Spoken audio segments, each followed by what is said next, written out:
Mixler, and you're recording now. All right, I want to welcome everyone. This is the city of Cottonwood Heights. It's Tuesday, August 3rd, 2021, just after 5 p.m. My name is Mayor Mike Peterson. I want to welcome everyone to our work session on this date. I think we all have an agenda. We will begin. Are these microphones working, Matt? Yes. I need to make sure they're on. Yeah. Doug, turn on your microphone. Doug,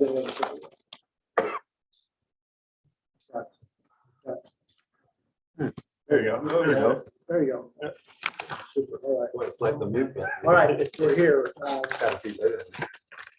We want to, for a few moments anyway, excuse Council Member Di Bruce. I assume she's on her way, but we'll get started with some review of our business meeting agenda. And after the welcome and pledge and citizen comments, we have staff quarterly reports from our police and our public works. We appreciate those reports and those updates. We then have an action item, which is consideration of ordinance 363A for approval of that ordinance or denial of that ordinance. This is the gravel pit, Rockworth development. And then I understand the city staff have been working on planning almost 2 years. Yeah, formal application was August 2019. So it's about 2 years as a council. We've been going back and forth on some issues for the last 5 or 6 months. We were considering a vote in July, but we wanted to have a full council present.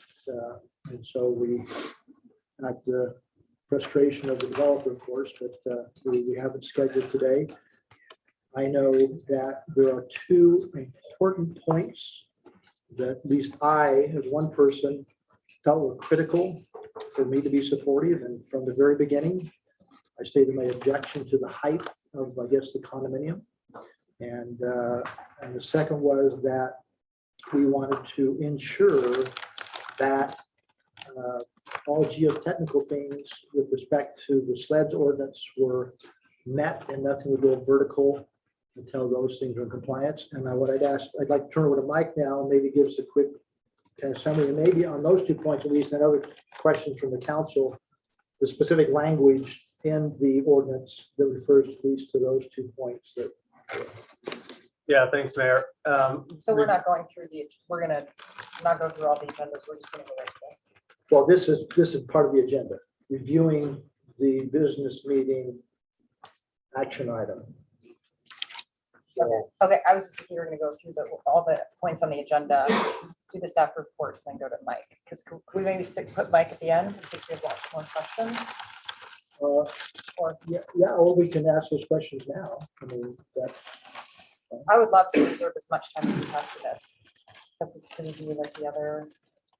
oh, sure, yeah. units. Let's I go, don't yeah, know. yeah. Does yeah. anybody disagree with that? No, that's easy to do. Yeah, no. So anyway, we have that action item, and Mike, be ready. We'll come right back to that. The other action items are 5.2, looking at the consolidated fee schedule. Okay, that you have in your packet that was sent out the end of last week. And again, that fee schedule is something we want to talk about. We talked about that during staff reports as well. So we can talk in detail that. I have some questions and concerns.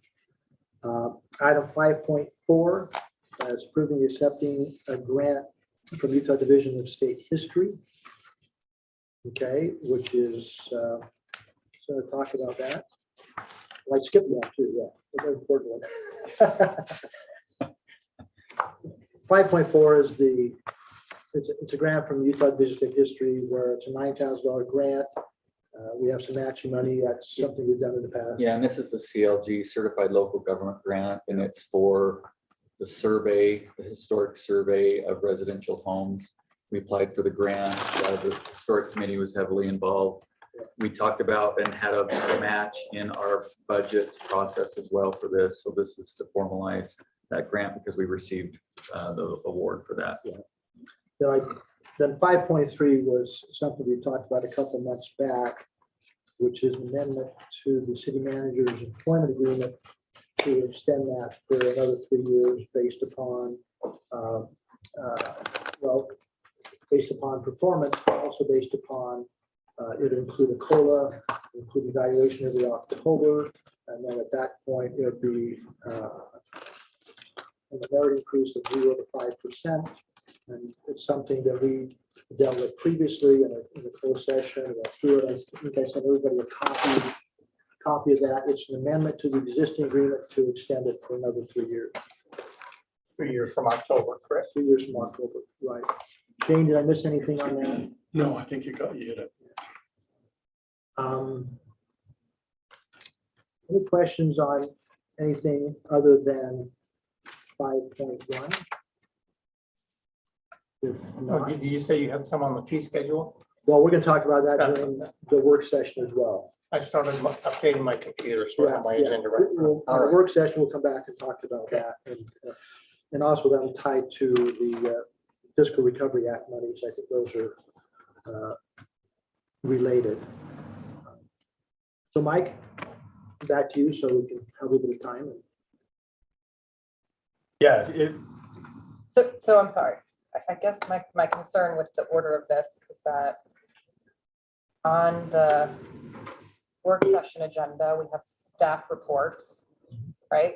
So I guess what I was requesting is, could we do the staff reports first so that all the rest of the time we can focus on this? That's all. I was just suggesting so that we know that. If that helps, I think that's doable. We'll try and just give it a little bit of time for a 5-minute closed session to talk about real estate.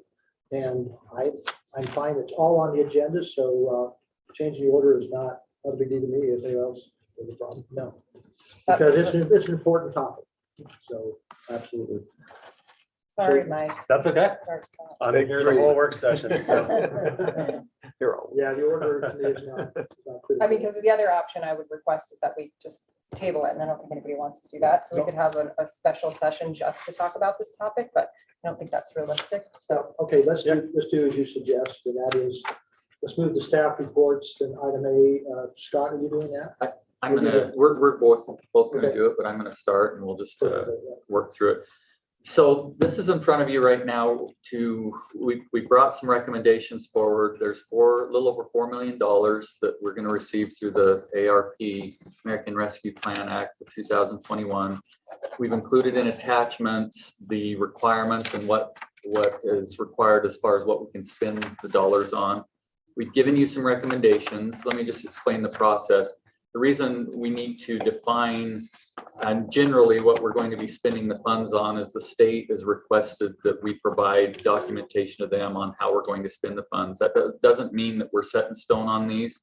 In fact, we will need to come to you as well through a budget amendment to receive the revenues as well as include the projects. So we want to have a discussion tonight, and then on August 17th, we will have a resolution for you to adopt generally what we're going to spend the funding on. We've gone through, we've met with other entities. I'll talk a little bit about that in a minute, and Scott can as well. Can we put these on the screen? Yeah, Scott, can you pull that up? Yeah, which one do you want to see, the memo? Probably the memo. Yeah, just Yeah. whatever details those. Let me just walk through. The 4 categories include supporting urgent COVID-19 response efforts, replacing lost public sector revenue, supporting immediate economic stabilization, and then addressing systemic public health and economic challenges. So what we've done is we've identified a number of project categories. You can see it up here. If you'll go down a little bit, Scott, let's get into the projects.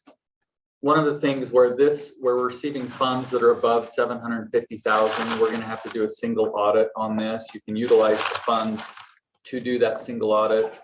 And so we're identifying $20,000 to do that. It's basically an administrative cost to administer these funds.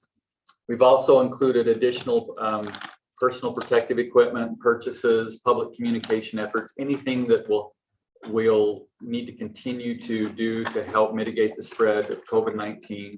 So we've included costs in there. There's also elements of economic business recovery. looking at possible loan programs, been working with Mike Johnson on possibilities on that to really enhance economic stabilization. So we've included funding on that as well. Technical assistance, I think I've communicated this in council communications, but the league is going to have a dedicated staff person. That person's already been hired to provide technical assistance on eligibility, on best practices, on a variety of different things. And so we're including the cost allocation on that as part of this. That's something the league requested. Then getting into some of the things related to our facilities, the building badge and automatic door system upgrade. Matt Irvin has been working on this. A lot of it focuses on helping us to be even more ADA compliant with our doors and being able to have badges open the doors without having to touch the doors. It also includes touchless, more of a touchless opportunity for people to come into the building without touching the doors. It adds more doors to our system, so automatic doors, so you don't have as much of that.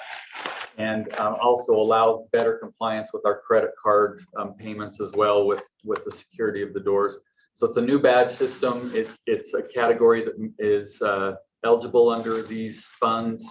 And so that's an area that we're proposing funding for that. It's fairly costly, but there's a lot that has to be done with the system to do that.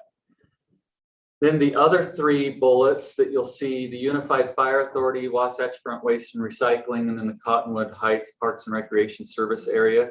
We've been working with them. They've been identifying costs. We don't have those included here because we're still working with them on eligibility of those costs, but we will have those probably finalized, definitely finalized before the August 17th meeting.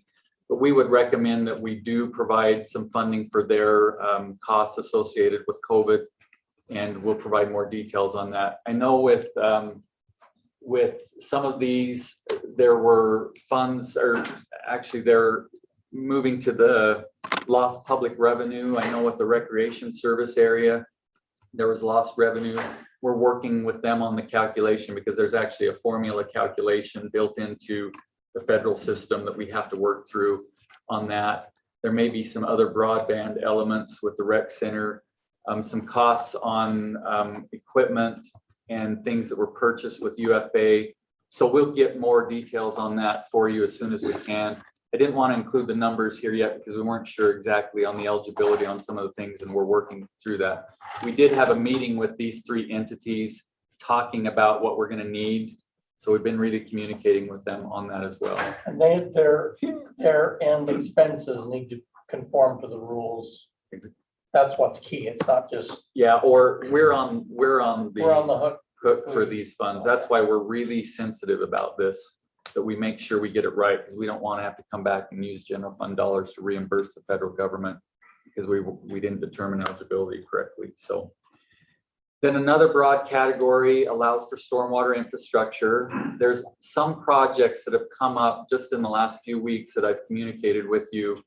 One option that is specifically allowed for in these funds is doing some upgrades on the splash pad, which would include allowing for the recirculation of water. That's the key element of this.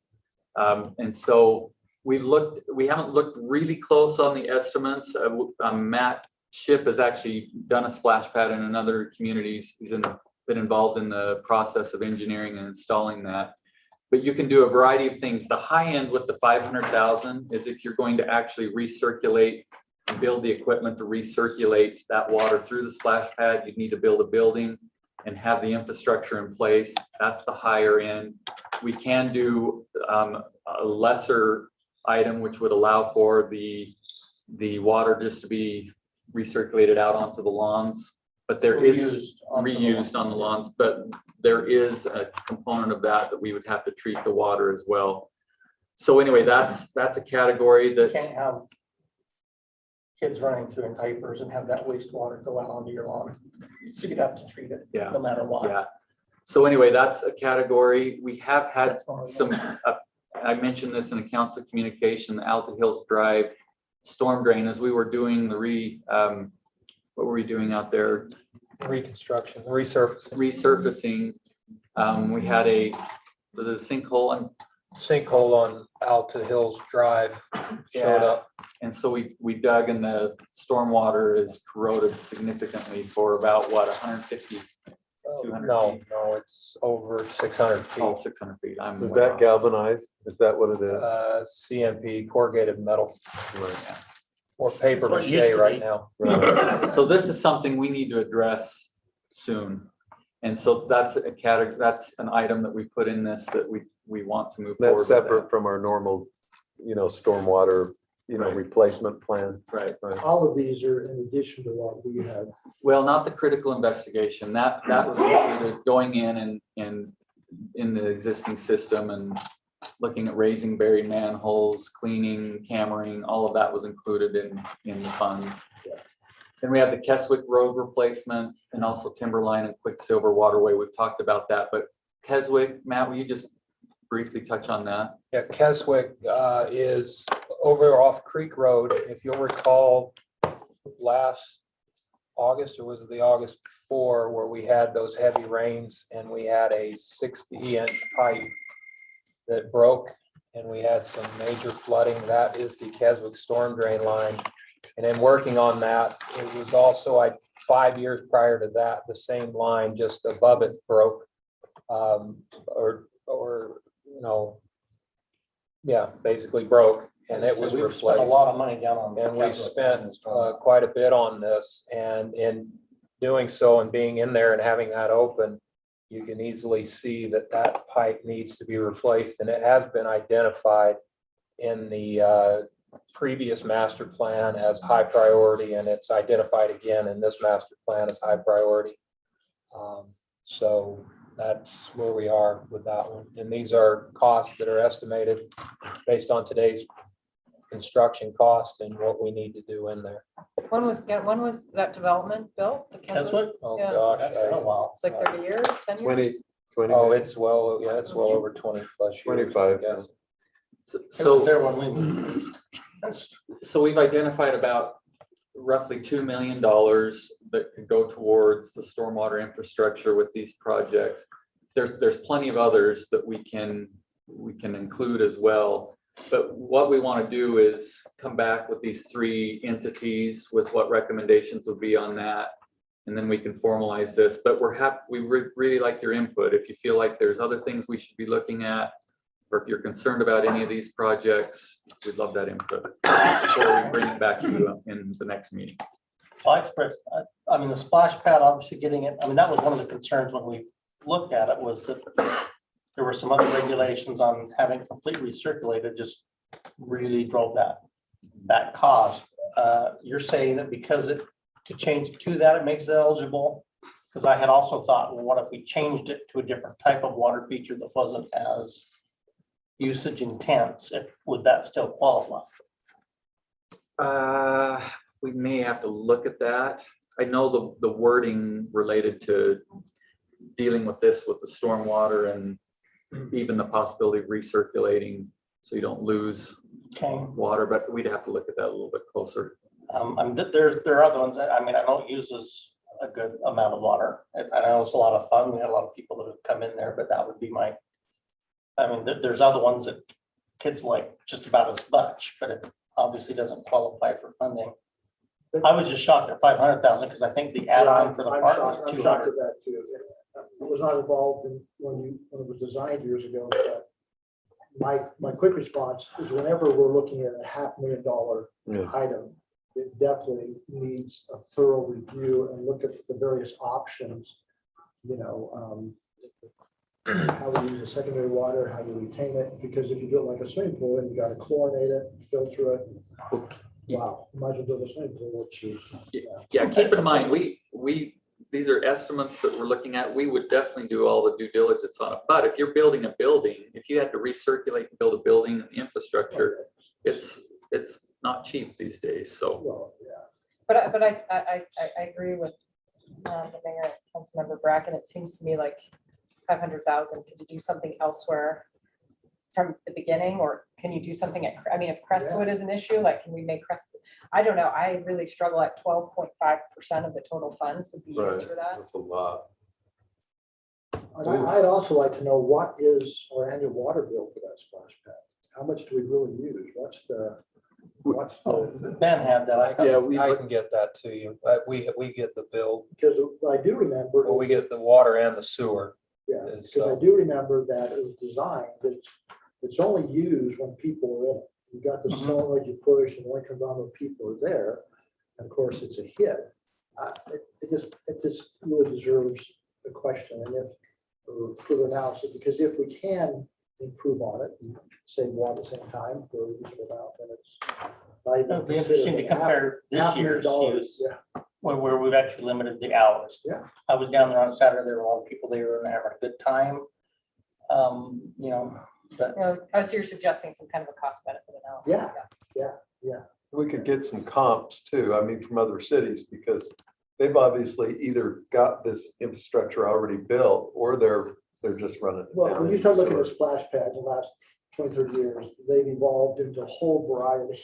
And you Yes, have a the whole whole spectrum. menu of ways you can apply it to a surface like that. I'm just trying to find the best solution. Well, like Christine said, a cost benefit feel of what that is, you know. if I remember, the splash pad was 200 grand. And what's our 500 purpose? Is our purpose to because we strictly don't want to see the water used? Is that it? Okay, what does that really? Look at all the factors. What other areas might we? See, a golf course is you retain it, put into a pond and you pump it back in and use it. That's what you sell. So we'll look at that. I mean, it's not one of the high priorities. We understand that, but we put it on the list. It definitely discussion. deserves a review and analysis. So this was just like brainstorm, list everything we can think of. type Like of a thing. wish list. Okay, because basically. the first thing that popped in my mind is like, okay, what do we need versus what do we want? Because 4 million, as we see right there, goes to half of it just went with things, a couple things that just may have popped up.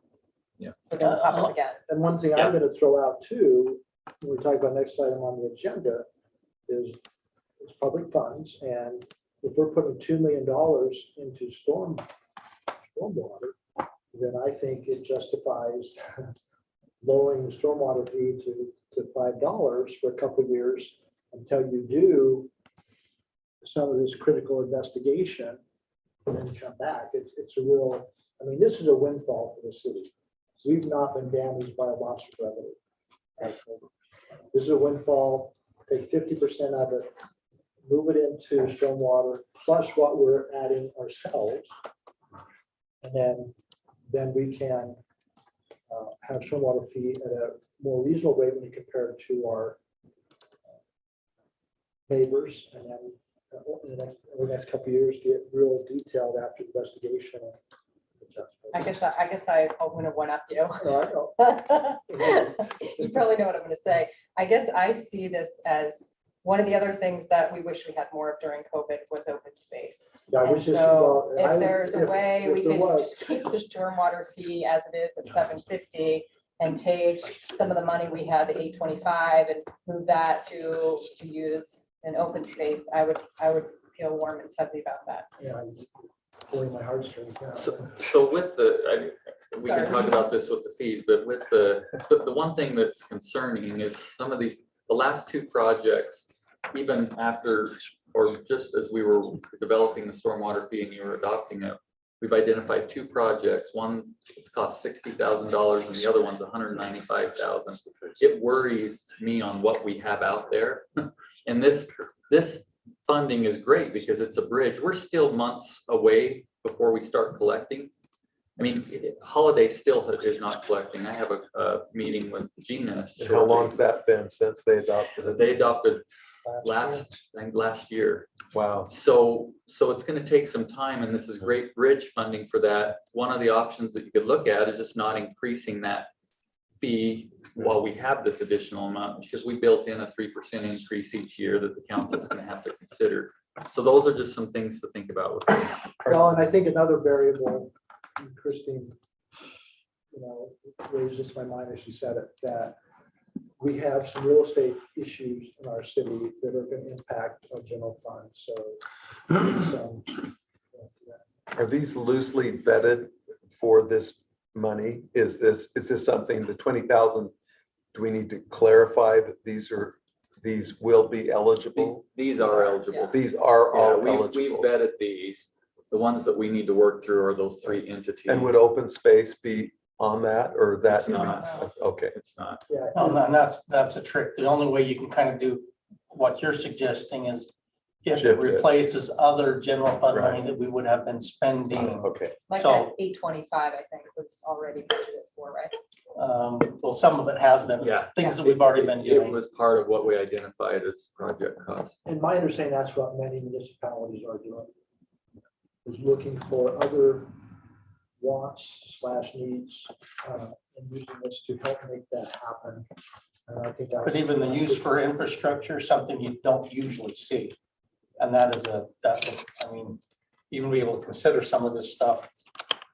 Because that was on our very first stormwater plan this is like, that was $500,000 back then. And it was just like, how are we ever gonna eat that elephant? One bite at a time. But if I remember correctly, our unbudgeted or discretionary fund balance at the end of the current budget between 4 and 5 million. I can't remember. Yeah, that's the number I remember, and that's.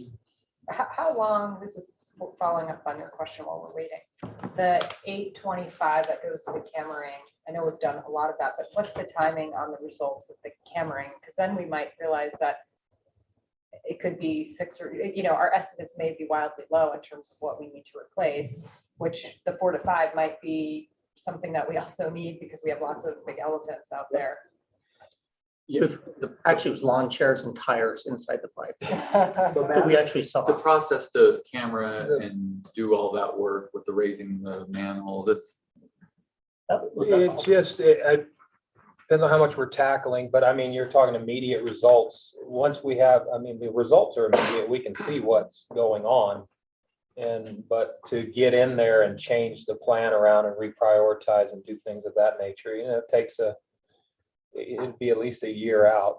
Yeah, but you're gonna get, when are you getting the results where you can see and say, oh my gosh, or almost this about what I expected? That's immediate. I mean, we What's can is see. is that like The guy in the back of the September truck sees it. or when, I mean, like what's? Oh, the- when we do this? To do the Yeah. whole, Oh, to do the whole city, To do or the a whole couple city. of years. probably a years. couple To of get the years. camera, raising the manholes would be about a year. But you can be Get pretty. them all immediate. done, so What you're then talking we can about, set pretty up. immediate in what you see once you're doing it. That's Yeah. what we saw. Right. Like I was out with Matt and Mike on the cammering of, not Keswick, Alpha Hills. Hills. You could see it. Is that the one where the camera disappeared or is that? No, that was the other one. That's Keswick project. Oh, So- well, council, So- anything that's not on this list you would like brought back? One thing real clearly, as you quickly think of your response, is the splash pad idea needs more of I mean, it's, an option or a menu or understanding for me to include that.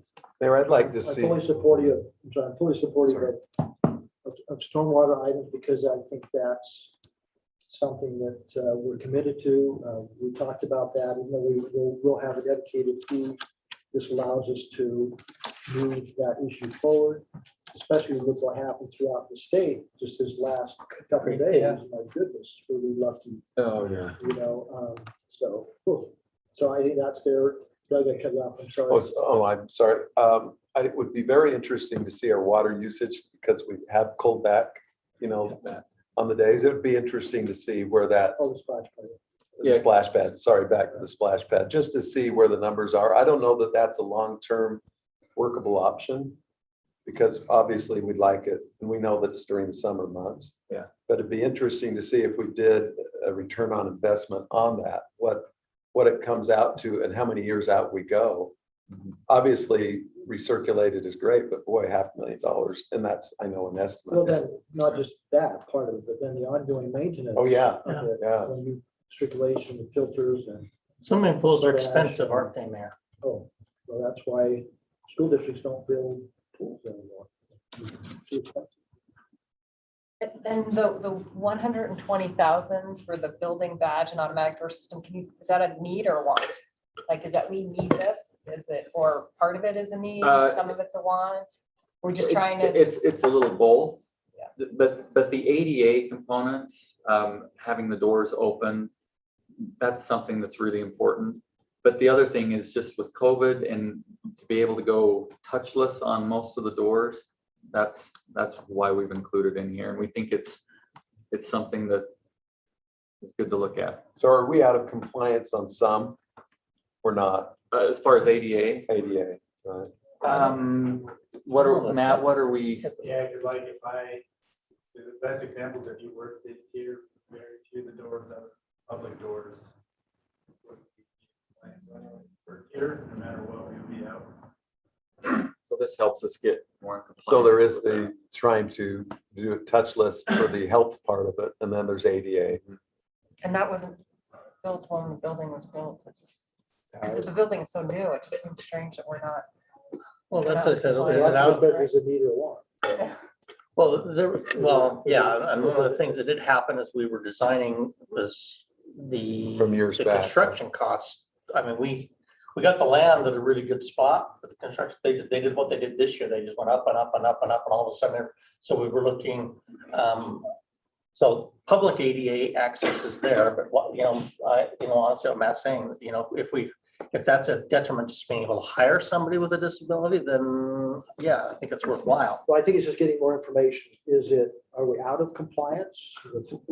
Or we just want to be So I guess in greater compliance? Because if we're out of compliance, you don't have a choice. if we hired someone and they needed it to be ADA compliant, So we cannot hire certain, Well, we would have to we have make to some figure out modifications. accommodations. We would do it differently, but But somebody who was, say, working back over here and say if they were in a wheelchair would have a very difficult time badging and opening the doors. The doors are relatively stiff. Oh, It would be pretty difficult to Be a do. big reach. Yeah. For example, in Yeah, another no, city good I point. worked at, there was a council member that was elected that was in a wheelchair. And we had to go in and do some pretty significant modifications, which were needed to address that because we weren't in compliant with that type of I see. situation. So I think that helps though outline what the analysis looks like, right? It's like, Yeah. what are the things we need to change and what's the cost at a minimum? And then what are the bells and whistles to get to the 120 or 150? I mean, I don't know. If 120 is enough. That's how I would, 120 gets us full everything, full compliance with every door ADA. you can waive sure. or do whatever. Yeah, Not Have to smile. not office doors, but the common doors. Right. Yeah.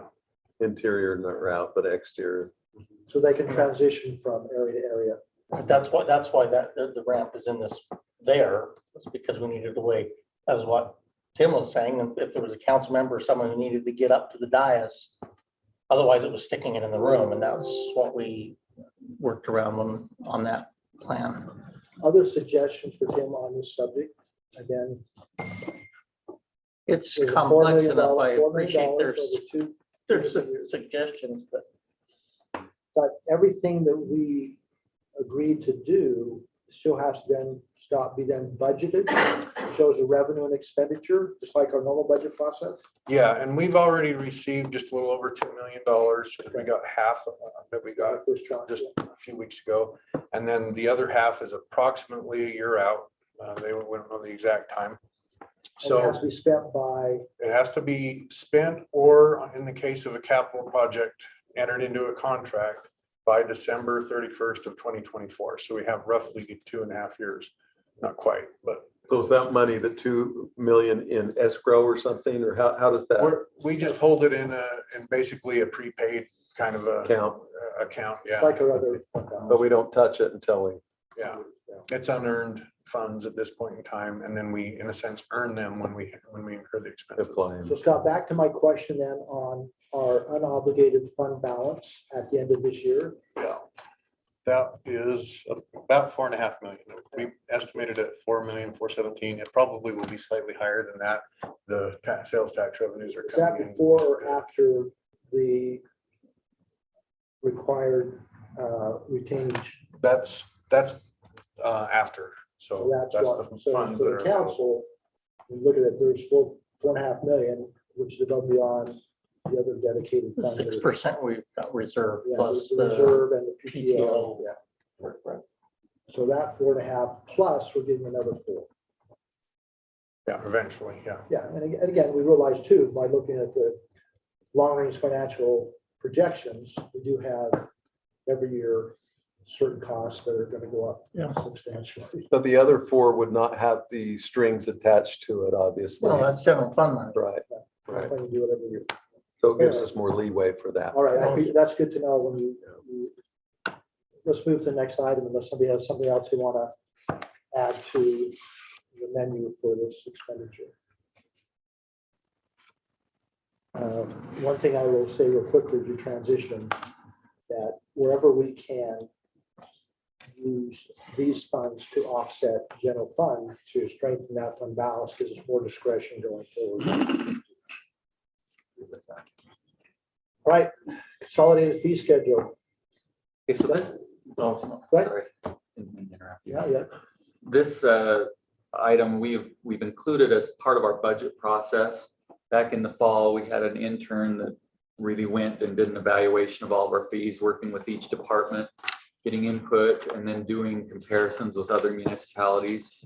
And so this is an update of our fee schedule, and we're proposing a number of changes. Some we're not proposing changes, but we wanted to go through this with you. We need to have it adopted officially, so that's what you're going to be considering later on tonight. And I'll just walk through, I'm not going to go through all the fees, just the areas where we have changes in the proposed fees. They're highlighted in red, which maybe isn't in your packet. You can see it up here. So we have on the pet services, first impound, we're bumping that cost really to cover our costs. And Chief, you can correct me if I'm wrong. The $25 was not covering our costs with the impound. Correct. Work We, with- we contract with Sandy, as you know, and so it just brings us revenue neutral. Yep. So that's the change there. Then I'll just move through these quickly because you've probably seen these before because they were included in the budget process. But we have some changes in the building permit fees. And this is just clarification. It's not really a change. Yeah, this clarification, keep going.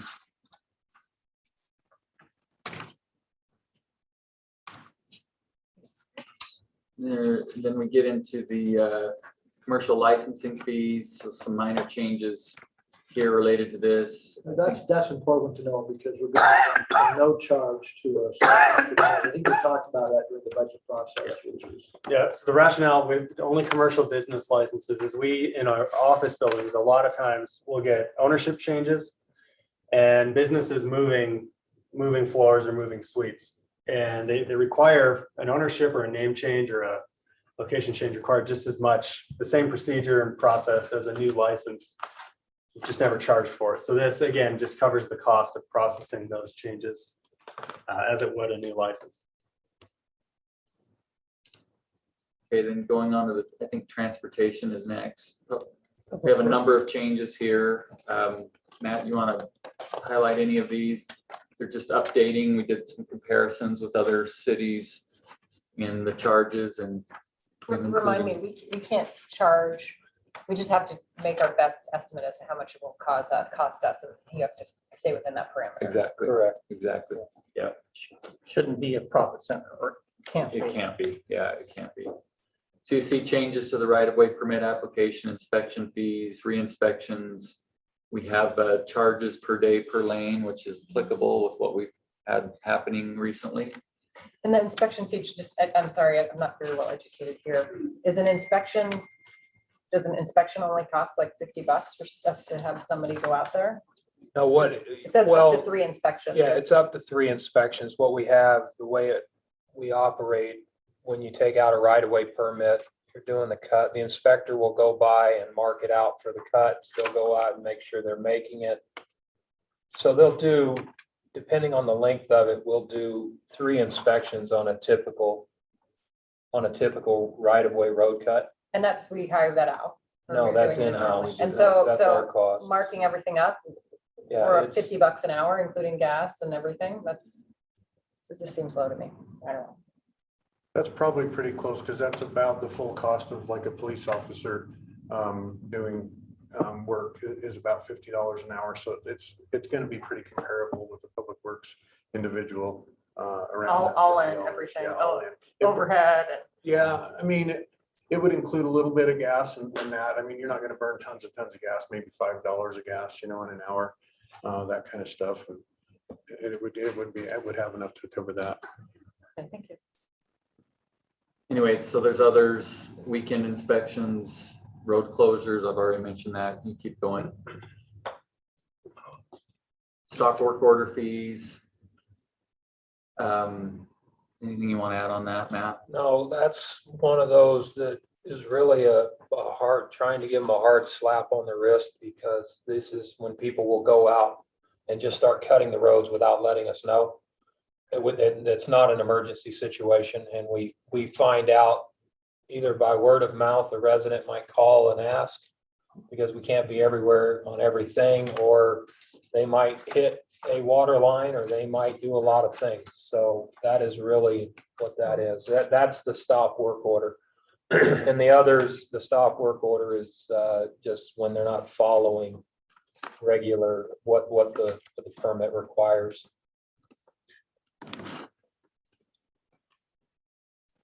Again, a question when you go through these, are any of these fees any different than what we reviewed during the budget process?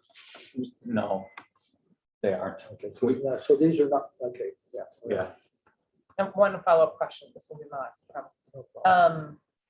These fees, you showed like the micro trenching fees to Holiday and other cities that have Can I- gone through this. Yeah, we did, I'm sorry, I was wrong. We did pull that out. Yeah, Okay, that's- I was pulled out. surprised I it rolled apologize. through myself, so I'm sorry. I apologize, Got yeah. pulled out. But we're not allowing that, are we? No, Right. We haven't okay. included Just that. wanted to make sure nothing changed. After we had conversation with the council and there wasn't, and you're not, Advertise you won't move be, forward with you that. won't be looking at this, so it'll have to be, I don't know how you do it, mark it out, however you do it on motions, so.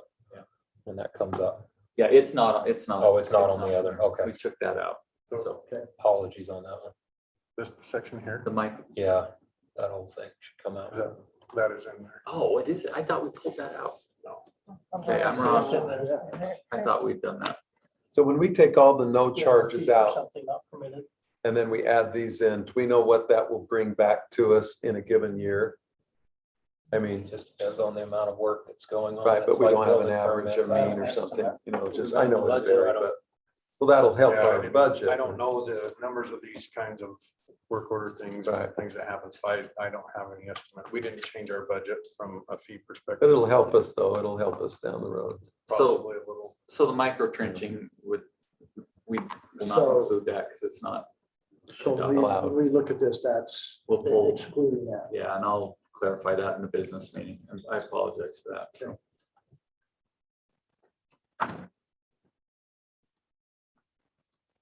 Anyway, and the stormwater fee is in there. You adopted that and it was included in the ordinance that you adopted in June. So it's included in the fee, but we're not proposing a change on that at this point. Keep going. Whoa, whoa, whoa, whoa. we can Darn, talk I about thought it. we were gonna make it through.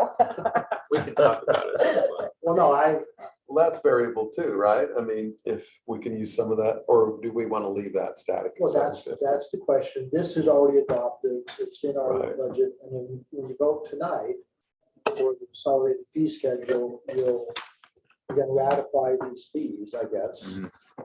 And as I said to Shane a couple weeks ago, I never rarely do I see a fee or a tax lower to take it back, but this is not fully implemented yet. And I appreciate Christine's point of wanting to make sure we have sufficient funds to take care of some open space needs that were extremely deficient in our city. And I think that's clear from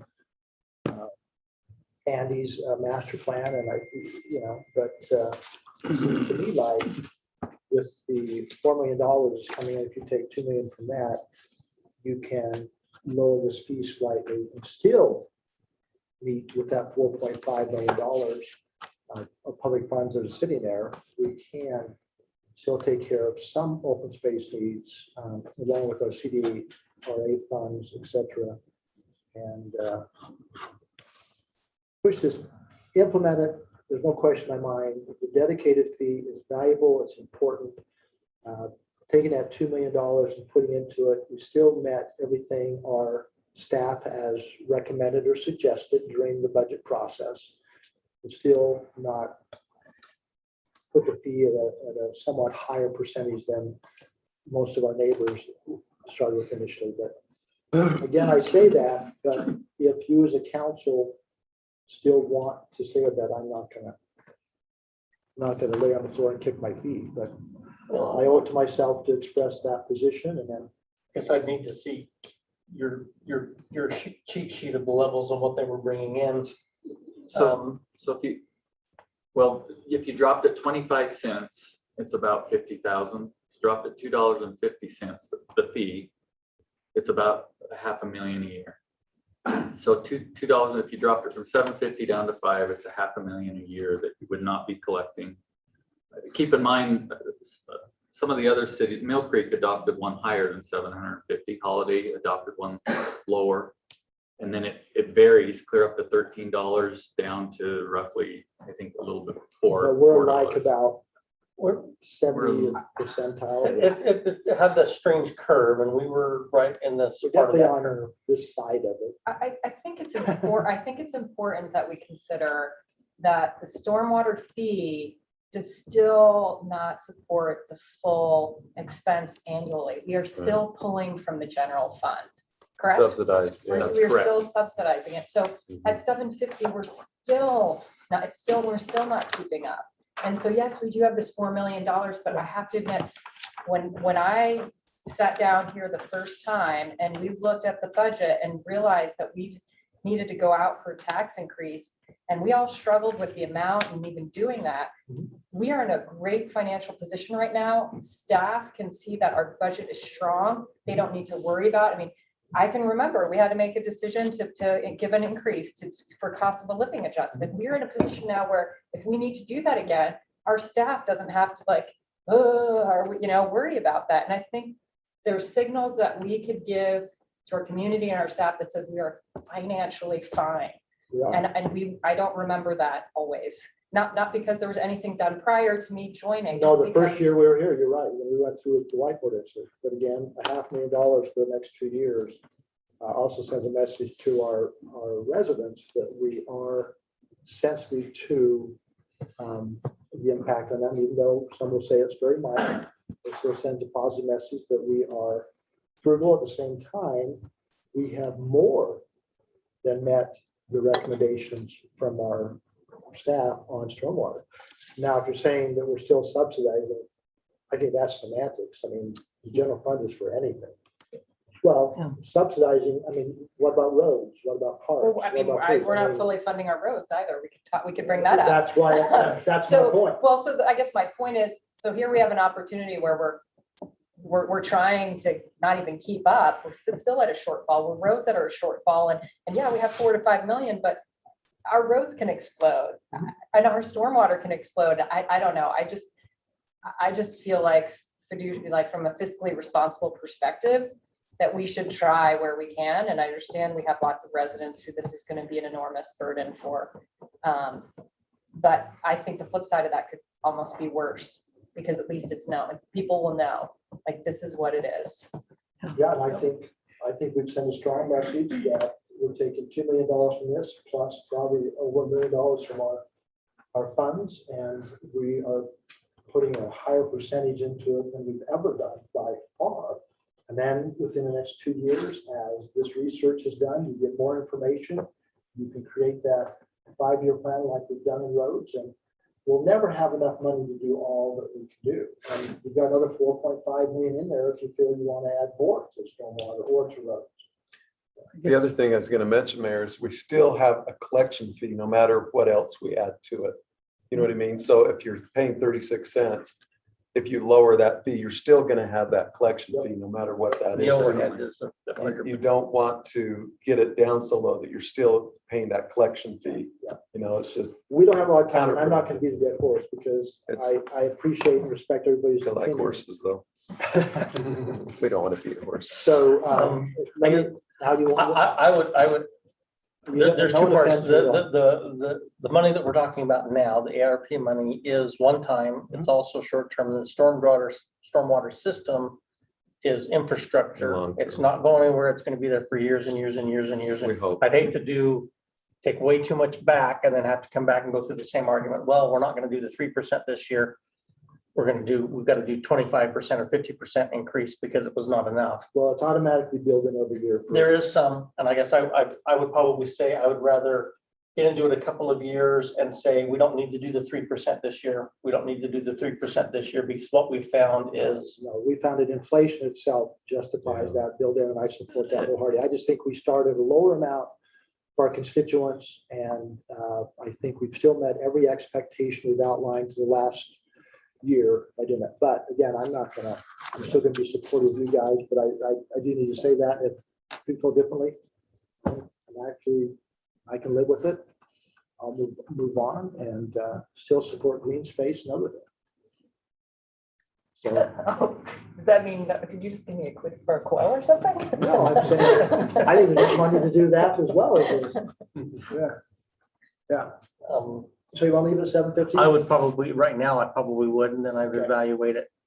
I would be more inclined to say, we're not going to do the increase. We're not going to do the Okay. increase Doug? once we find out what We're the, not think- voting, we're just giving Yeah, a straw poll. I concur. There's that fight between some people that this does mean a big deal, and some of us go, oh, wow, didn't even notice that. And so I think if we underfund it, where it's going to catch up and it's going to be a bigger thing later on. And so that's my thoughts. Okay, we're good. We'll leave it there and we'll move on. And it's fun that we don't all have to be on the same page. And we're lucky that we have a budget that is by far, by millions, more healthy than we thought we were 3 years ago. well, where we were going to be Last year. Can I just highlight a couple of other fee Please. issues? Yeah. So we looked at other communities related to the Declaration of Candidacy. We're proposing a $25 increase from 25 to 50. There's some that have gone up to 100. You got like 4 here. Does that mean this next week? If you adopted it tonight, yeah. I think we should change it to $500. So we're proposing that. There's some that are still lower, 25, some that are higher at 100 in our comparisons, but we felt like 50 was a good change. We're rolling. And then we had some other changes to our, actually some reductions in our special event permit fees as we looked at some of those. Yeah, those are all the Other same as they cities. had before. Yeah, they're all. We are proposing some reductions in those based on our They made comparisons. sense, yeah. So that's it. That's all I have to say. You'll be adopting or considering this Well, the only thing is we'll consider is minus the micro trenching. I apologize. That was. So do we need to bring that up? I saw Oh, that. Yeah. and I'll We need to make sure the propose- minutes show that because the Somebody's doc- position, I didn't know if there's. Yeah, I different thought kinds it of did. micro- Thought I took it out. It's just the one. All right, we gotta move quickly.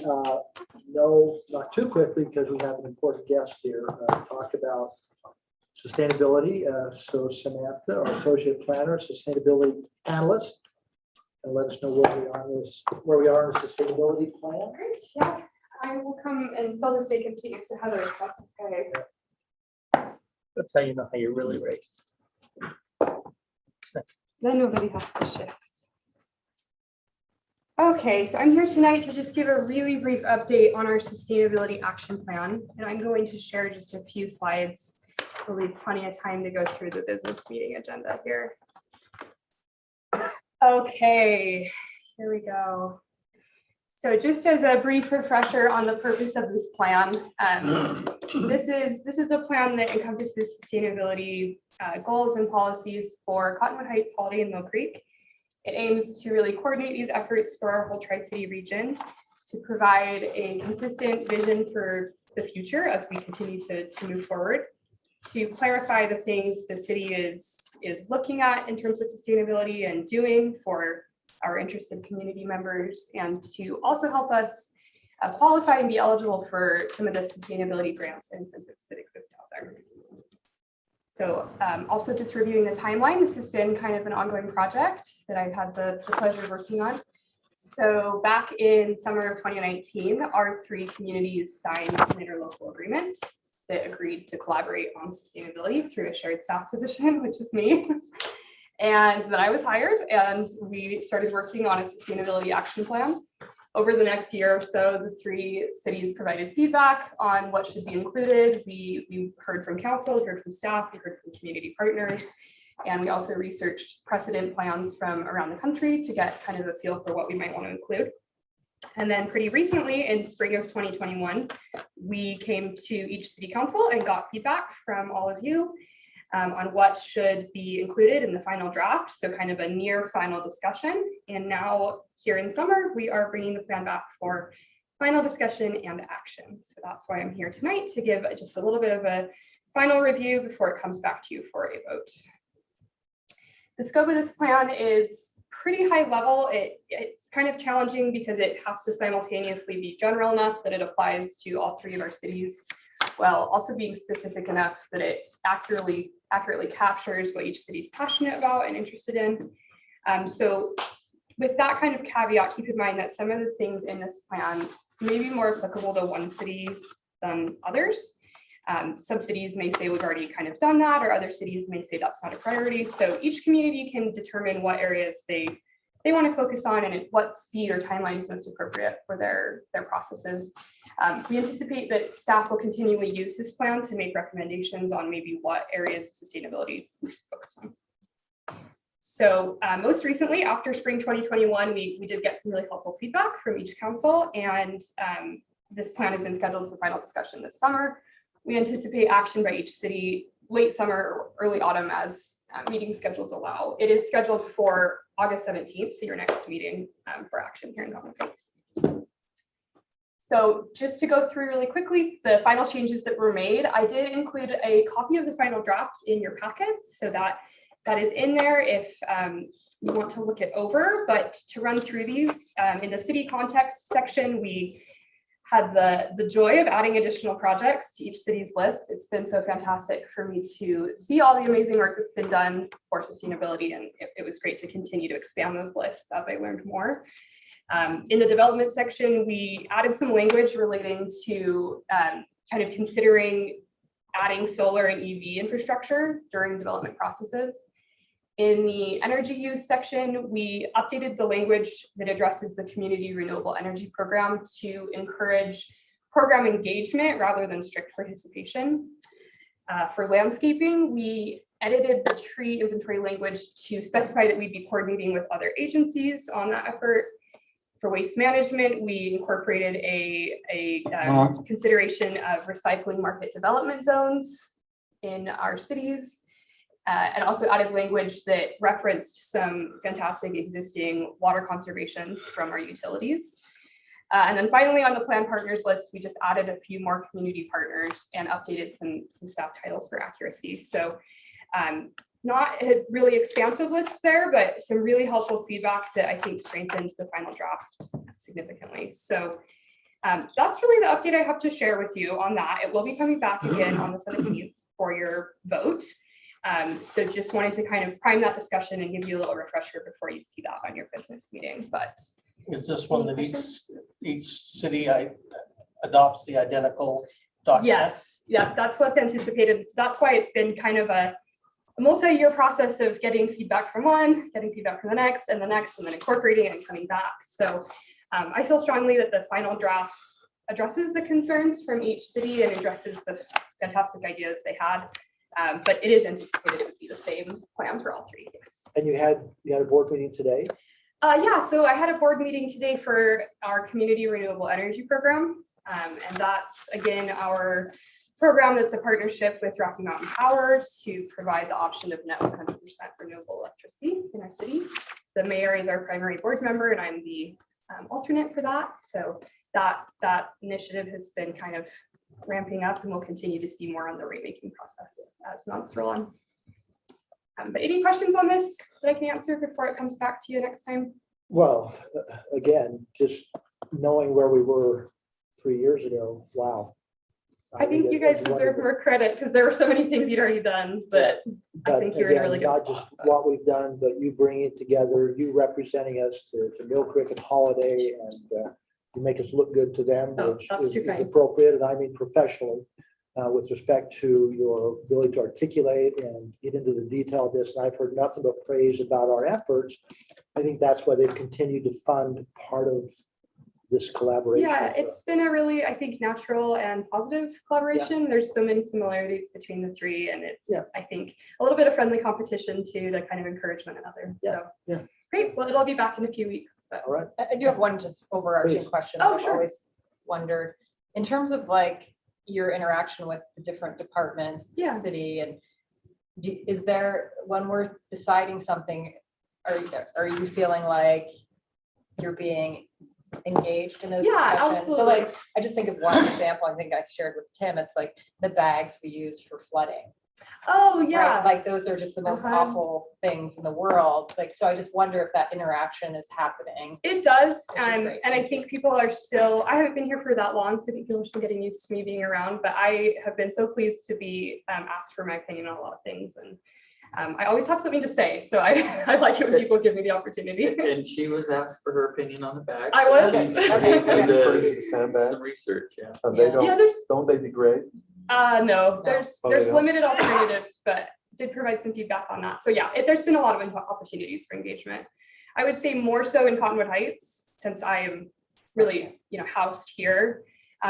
My interactions with the other cities tend to be more directly with their planning and zoning departments or their city manager's office. But yes, I think I appropriately pester every department here, so. I just think about like what other competitions we could have with other cities. It's something like, how do you incentivize our businesses not to use styrofoam or plastic bags? And if there's some incentive initiative that we can compete with the other I cities. think that's a great It's idea. like what the school district did on. Yeah, with the lunch trays. Yeah. Except they're back. Oh, are I think they? the styrofoam is back. Shoot. Yeah. And that's something that is Maybe they could use some of supported, the funding. that's something supported by the plan too, is to kind of continually encourage businesses to, with waste management, be reducing their single-use products as we do the same here. So I think, again, this plan is super high level, and each city can kind of decide what it means to them, but there's, I think, an abundance of support in here for anything we're gonna want to do. And I'm here to just try to make that happen however you guys see fit. No, and we encourage you to be proactive when you see things, to bring it up and show that. Great. I can do that. Never feel restrained if you see something that we can do better at. Because I think we're committed to sustainability and moving forward. Well, I have no problem speaking up, and everyone's so kind to hear my ideas. So thank you for having me tonight. No, So are they afraid? I had one quick, I brought up that, I guess consideration of sustainable fleet operations covers having moved to the lower emission tier 3 Yes. fleets. That was meant to address that. Yeah, that's not kind of what I immediately think of when I read Sure. it. I was like, wait, it's not even there. I'm like, okay, that kind of works in there. I don't know. That was meant to address that comment from you. The challenge that I ran into with the city context sheet was keeping them brief enough that it was kind of just a bullet list. So that was meant to kind of capture that and capture other efforts that we'd each looked at with fleets. But some of my read and I see, okay, yeah, I get that. Yeah, I get that. Yeah, and That if was a little more, I guess, it's If squishy. there's an I don't know- alteration to maybe the language that you'd like to see there, I think that's a minor change I that don't can know be if made. I could come up with one, but I yeah, that would be my. Appreciate as many, eyes on it as possible. So if you do have thoughts on that, I'd be happy to try to make those changes. Thanks. Great. The other questions of Samantha? Thank you again. Okay, thank you. Let me go ahead and stop sharing here. It's kind of weird to be in a Zoom, but here with you guys. So but good to be back and see all of you. Okay. All right, thank you again. And back to the agenda. Before we come back to staff reports, just a quick note of the food trucks that are beginning It's tonight, isn't it? starting in August. The Rocky Park. Yep, starts tonight. How many vendors? I think 2 or 3 every week. And then that will scale based on turnout. Okay, good.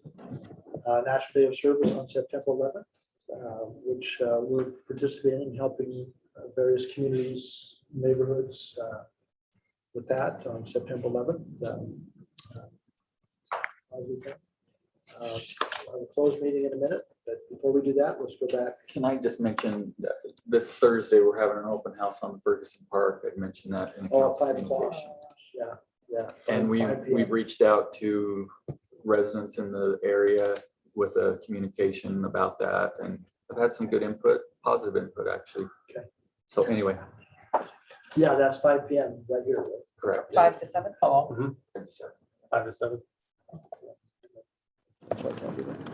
Okay, let's come back to the staff reports. Before that, the business meeting talking about the Rockworth property. And let's let Mike do, Mike, as brief as you can. Yes. Just go through the highlights once again. And Right. We've been through a lot of this, so we don't need a full presentation, but allow time for Yep. discussion. So the mayor and council and everyone at this point is very familiar with this project. So I'm going to focus on what was discussed in June and the major, I guess, the more significant updates from then until now. The first one being obviously the condominium building. There's been concern over the height proposed. At that June meeting, we did indicate that the applicant was willing to defer entitlement for the massing and the height and the number of units for the condominium building. So what does defer mean? It means basically the condominium use would be granted at this location, but the size of the building and the height of the building and the number of units and the density in that building would need to come back through the PDD process at a later time. So through planning commission and city council again.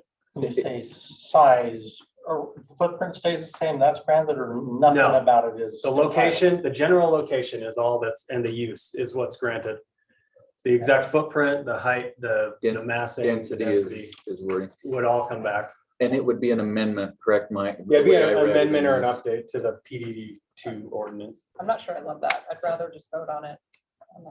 Can we say that it won't be greater than 5 stories in our motion?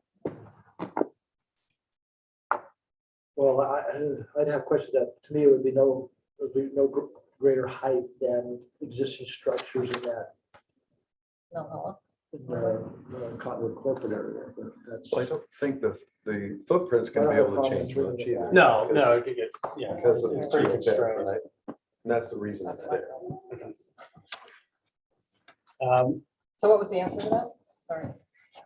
Well, that's a good question. That's not been discussed with the applicant on establishing a limit, or I think the council would need a good rationale for any exact limitation imposed on that. To me, they would still have to come back through the same process. They could come back through the same process to amend. and So change no it. matter what So, we say, they could always come back and amend?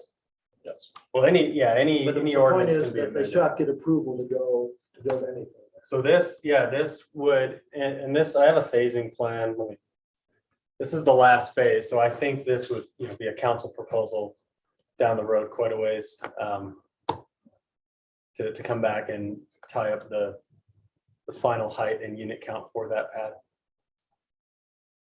So as it stands now, they're planning on deferring on the tall building. Yeah, Correct, and so- then page two, item C's got some language that really makes it quite clear. So I appreciate you changed. What's the red triangle? Is that just? That's the condo location. Oh, that is, it's just back there. I see. That's where it would be, and whether it's 3 stories or 4 or 5 or 10, that would be decided later. It's close. I don't. It's hard to Because show we've got tucked back in. the John West window, it's like six Yeah. stories. Oh. It's behind Palmer Way that have all. Has that already been reclamated? Um, Green? No, that's just Hey, Mike. vegetation. Yeah, The apartment complex, is that taller than any of the current buildings in Cottonwood Corporate? I think those are 6-story buildings. And this West- apartment is a 7-story building, Plus the parking or including? no, including five levels of units and 2 levels of parking. So You're just saying Cottonwood corporate? I think both Union Park, Park Center and Cottonwood Corporate, I think max out at 6 stories. Well, but I don't know about. I've learned stories doesn't mean a lot because stories can be 15 feet or 22. So So they are, yeah, we changed our code, so it means they're this tall. yeah, so. You But get burned on that once, then you can So Yeah, it would just be height. That one moves down quite a bit. and I do have the height of the apartment building later on in here we can go to. 130, 100. That, well, I think that was the condo. Oh, yeah, that's right. This is probably closer to 90. So that's one change, and that is incorporated in the documents and in the ordinance, based on that previous conversation. So the condo will still be there at some point. We I like asked them to remove it from the rendering because we don't know the massing of it at this point. Again, this is all, I hope the future council too really looks at the reclamation close. When you look at that hillside. so that But that amendment, happens in phase one, I thought, the reclamation. the reclamation, what I read yes, does happen in phase one. So they'll leave out a pad area, they may not. Do they have to, but when do they reclamate the hillside? Sorry, maybe that's what I was Yeah, that's what I- misunderstanding. So you can see there, the yellow is phase one. So the majority of that hillside will be phase one. And it's not going to be a hard line where they stop reclamation. So they'll have to come in with And that'll that. help the future council have to deal with that issue as far as. because it'll be done. It'll be finished. Then I'll come and speak at a council meeting. Part of the PDD is that there's a certain amount of low income housing, right? Yes. And that's where they get some more height. Is that right? Well, so Percentage-wise. the PDD as a tool, one of the benefits obviously of the PDD is you can propose a much more broad set of land uses and heights and densities, but there are trade-offs, one being the very hands-on process with the council from the very beginning, where normally with the rezone, the council wouldn't be looking at a plan like this. And yeah, another one is the affordable With a housing. rezone, units. we couldn't be looking at Correct. this, and even if we did, there's no There's obligation no on guarantee. the So- developer to abide by it. So part of this ordinance and rezone is a written ordinance, and also these documents are called a development plan and they become codified as well. So there's a really good master site plan approved at the ordinance level that normally doesn't happen. Which means that even if they do sell the property or somebody else comes in later to change things, they can do what's, This is the Here. code, yeah, but if they want to change it, they have to go through the amendment process amendment. themselves. correct. So I can come back to anything council wants to discuss, but I'm going to jump quickly to the language on sensitive lands. Yep. This is the actual language in the final draft, at least the words in italic here. I won't read it verbatim, but the top paragraph essentially says all sensitive land studies need to be completed, reviewed and approved by the DRC for each of the project's development phases before permits are issued for each phase. And then we have added very clearly at the council's request, no vertical construction may take place for any phase until the sensitive land studies have been submitted, reviewed, and approved by the DRC for that phase. Later on, elsewhere in the ordinance, we clarify that any material changes to the ordinance or the development plan arising from a submittal that differs, the discovery of unanticipated site hazards, or any other reason require an amendment following the whole public process of DRC, ARC, Planning Commission, City Council review. So again, final building height, size, footprint, total unit count, parking, other. Okay, that's the. Yeah, and the carve out language for the condominium, which would require the same process, will require the same process before they even get, any sort of site plan process underway for that pad. So again, with sleds, that's what you're on then. Sleds, yeah, we've tried to make No it, vertical construction may take place for any development phase until all required sensitive land studies have been submitted, reviewed, and approved by the Develop Review Committee for that development phase. And remind me who's on the DRC? There's engineers and. yeah, it's city engineer, it's planning staff, it's the building department, it's the fire department, and in sensitive lands cases, it's our geologic consultant. And then every how time. does that opinion, how is it rendered? Do you vote and Yeah, what so happens if it's close? And it's not a vote, it's basically the DRC carries out the sensitive lands ordinance, and that has very specific criteria. So before, let's say phase one of the requirements is, we've done site-wide trenching, but one of the requirements in our reviews has been we have to trench every building pad before we get to that point. That's going to require what's called a pre-scoping meeting, where before they do any work, we all sit down and say, okay, you have to go do this work. Here's how you need to do it. Here's what we want to see. You need to call us out when you have the trench open so we can observe it. And then you submit that report to us. And also it's a sign off of every individual in that. Yeah, And what happens if not everybody signs off and it, it doesn't It's move not forward. approved. It's not approved. You It's have to not have sign off of every, and is there any liability from, like, is there a certain time period by which we have to like say it's approved or not approved? And is there some liability? No, actually, the recent state language for building plan review carved out geologic and geotechnical reviews. They're kind of treated separately because it's obviously a major life safety thing. So if you don't feel comfortable, you feel comfortable. We need to have rationale for a decision, Sure. and we provide that very clearly in writing. But yeah, sometimes it goes back and forth a long time until we get to the point where the DRC is comfortable approving. And if you were to say like on the, just say on the apartments, because that's the first thing, it's like, oh no, like there's something happening, so 200-300 feet by 500 feet, you can't build in this area, then they would have to come back to the council and say, okay, we have to change all of this and start all over again. Right, so yeah, if a hazard that's discovered or something exists that prevents them from building what's shown on these, sorry, too many slides, these plans right here, and drastically affects where a building can be placed or the number of units, then yeah, it has to be, the whole thing has to be amended. That's what makes me feel more comfortable in that they do vet basically every foundation, every depth. Yeah.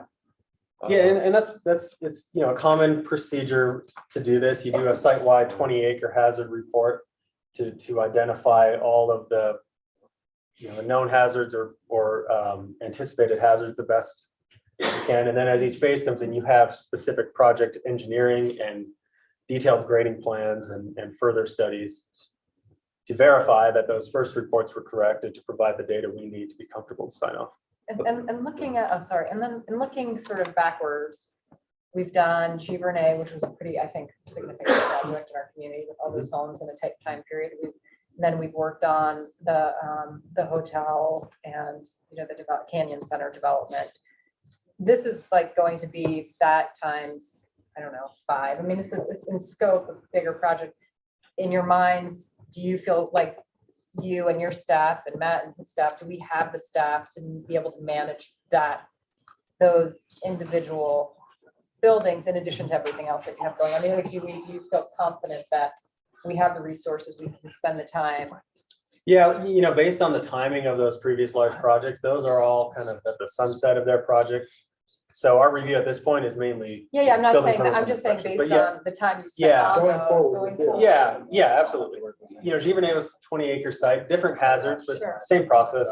Canyon Center had very similar hazards, a little smaller site, but it's the same process. So you can scale up, 10 acres or down 10 acres and the process doesn't change a whole lot. and the phasing is important. I mean, if this was all coming in as one phase. How Yeah, certain are pretty- we of the phasing and the timing of that? They could change their mind at any time and say phase A and B or what, I forgot how you denoted it. Well, the phasing plan is part of the development plan. So they So can't this go in a becomes certain- codified. This becomes the order they have to do it in. And it has to be like by year, so phase 1 is. No, not necessarily. The only timing element is I forget what it's called, Shane. There's a 10-year time frame to start moving on, To start moving or to get it all? well, I need to double check the exact language, but basically if certain benchmarks aren't made after 10 years, the council, Reversionary clause. may revert this to the previous zone. And remind me, like, remember that big hole in Sugar House? They built the big hole and then it sat there for a few years. Remind me what do we have in place such that, I know, I think I've asked repeatedly about a bond, a significant bond in case. So- to decommission or reclaim anything. Yeah, when we bond, you bond for public improvements. So if it's an unfinished public improvement, we would have the bond money to finish that. But that's not the If building. it's a private improvement, I think you have fewer options there other than, you have a site that's unfinished and you. We can't bond to the point where you rebuild them all. Yeah, Well, you can't bond we can't ask them to bond for if for 1 year, there's been no construction activity evolving, right? Like nothing has been done for an entire year, then there's a bond that we can go to and we can take it down, put it back together. Something like that. No, I'm not sure we're allowed to do a completion, a project You asked completion that bond. question and but not complete it, just like fill in the hole Well, and put it back. you know, it'd be a reclaim it. private development bond where then we take the responsibility of what the private landowner So that's- developer was supposed to do. If they, I mean, if they leave it I in have to a, do that in Wyoming as a private developer on private land. I have to have a bond in year one for the cost of the facility in case anything happens over the life of the project, that the city or county or state can come in and decommission and reclaim. So we don't have that in Utah. not that I'm aware of. Not saying, I mean, these guys are reputable, but Question. That- no, that- But look at the site right now, my goodness. I mean, the example, you have Canyon Center, which is mostly built, but the office pad was one of the first entitled. It's sat vacant. It's not half constructed. I don't yet. Right. love that. And Right. I don't like either of them. And I think as a city, I don't think our residents like Where they're it. doing that ribbon cutting, there's that big ugly Yeah. hole in front, yeah. It just seems like that there has to be, and I don't know if it's something that we consider at the legislature. Maybe it doesn't make sense. You can't retroactivate it, but I don't You know, know. I think one somewhat safeguard is if that happened with one of the earlier phases, you do have that 10-year reversion clause.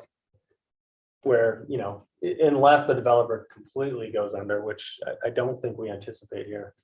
I'm not talking about under, I'm just talking about Sugar House for 1 or 2 years, there's a big hole in the Right. ground, right? Like they're just Yeah. things that happen, the economy changes. It's not no fault of their own, just things change. I don't know. I mean, that happened a little bit. I mean, the one that's going in now, just full of Danish on Bengal, that was entitled to build some things way back. It never happened because the economy tanked the last recession. That was just homes, but we've had other ones that have, you know, even the Canyon Center changed because the economy changed. It was gonna be an office building and now it's a mixed use kind of a thing, I guess. Back to office, but yeah. Oh, is it back to office? Okay. How Yeah. long was Cottonwood molded? Well, that's the It's same been a thing, it's decade, horrible. Yeah. 15 years at least. Yeah, it's something we certainly want to avoid. I don't know that we have a good ordinance. One of the tool. points, yeah, that I've liked, I've tried to make to people to help them understand why I've always been a proponent of PDD is if this was a regular zone change like Canyon Center or like Giverny or any of the others, once that entitlement is there, you don't know what it looks like. They can bring you all the pretty plans in the world, but it can be whatever that zone allows you. As dense or as, I asked the question on the ones on 1700 East that people are talking about. It says, what's the worst thing that can happen here? And are we okay with it? Does anybody have any problems with the worst thing that can happen here? And no one said, you know, no one says anything. This is different because we do have a vision. We do see what it is. And if they alter from that, it has to come back to the same process. So I think this is more what people want to see in a development process. They want us, because they want to know, what are they going to do with it? Yeah. And on a typical zone change, we're actually kind of prohibited from looking at that. We're prohibited from looking at how it's going to help a developer, what the buildings look like. As much as we want to ask, this one allows us to do it. That's why we kind of started this whole concept. It's a great concept. Sorry. I'm just. But there's a it couple of is, things but about it. we've learned things with PDD one and some things we needed to change, so we've altered them a little bit. You know, this is PDD two. Hopefully things will go through smoother. We may learn a couple of other things, but maybe we'll learn we have to change tandem parking and make sure that it's listed. So that we don't We get already burned got out that the next time around. Yeah. Or that 6 stories is not a good enough clarification on height. It needs to be 90 feet. Any more questions to Mike on this project? I mean, for me personally, those two high priority concerns, I appreciate the others, but Yeah, I will just say the predominant public comment we heard at the planning commission was from Holiday and regarded the previous site access and traffic configuration. I think I we think worked the through that solution and there was gotten that great. resolved. This was- And heard from Holiday officials that they're satisfied with that. But that was by far the most prevalent comment we heard. But we don't have any citizens living in that area, No, I mean, at all.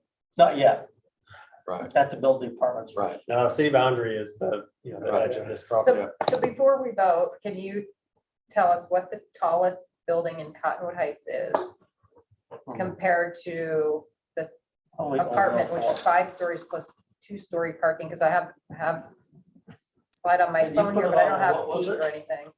Yeah, the tallest building in Cottonwood Heights, it's 6 stories. I think it's You mean not Cottonwood Heights, Cottonwood Corporate? Cottonwood Corporate. I believe they're 80 to 90 feet. The last one we did there. The most recent one, because that's the one I was involved in. That's the one where we just discovered the story. 80 to 90. Story. 80, 90, and then this one, Um, it's 7 stories, but I don't know how many feet, but maybe you have it I there. have it somewhere. Does I might any have it part in go underground too? You were just there. That just shows stories.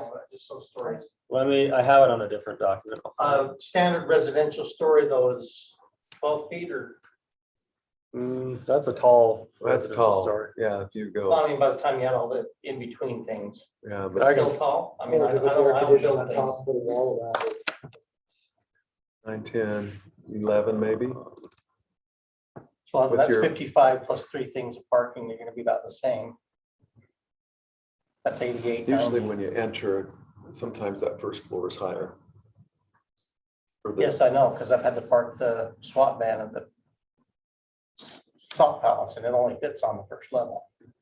We just have our session, right? No. We have a closed session for 10 minutes, so we're good. We're good.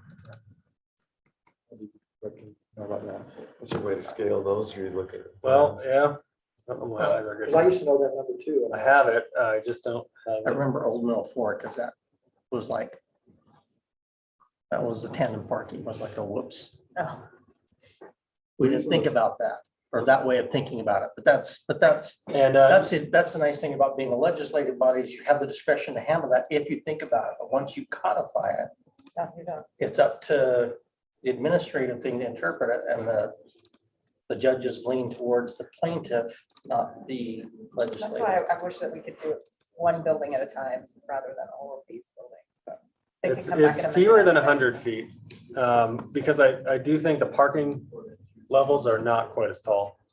I'll find an exact, No one If you can- can just tell me before I can let you know. I'll find it.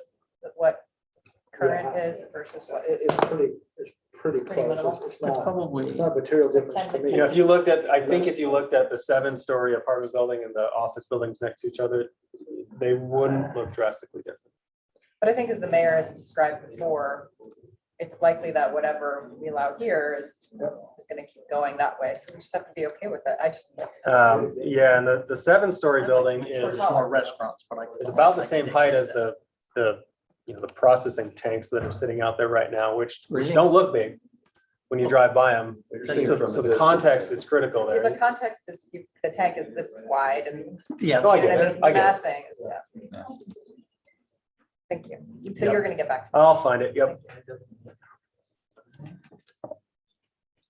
So. Yeah, because the west building was a full 6 stories behind Palm Way. Yeah. Last one we did that.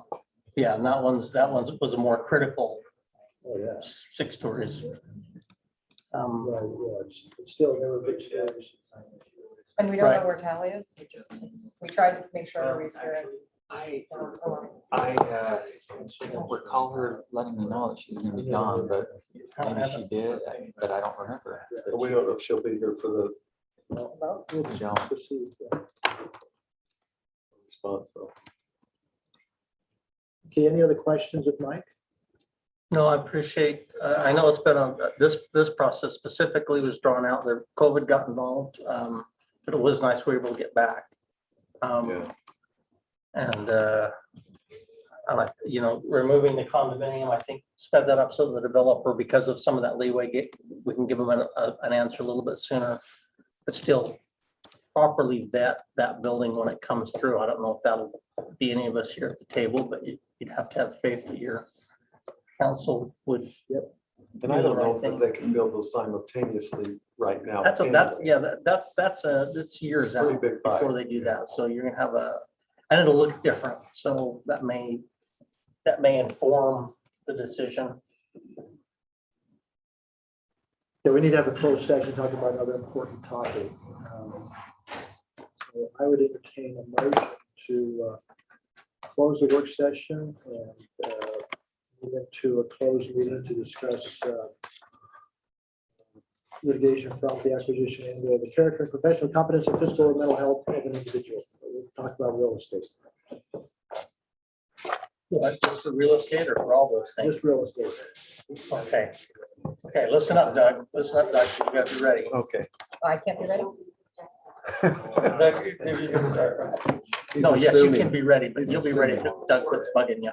Okay, I move that we close the open session and open a closed session for the purpose of discussing real estate matters.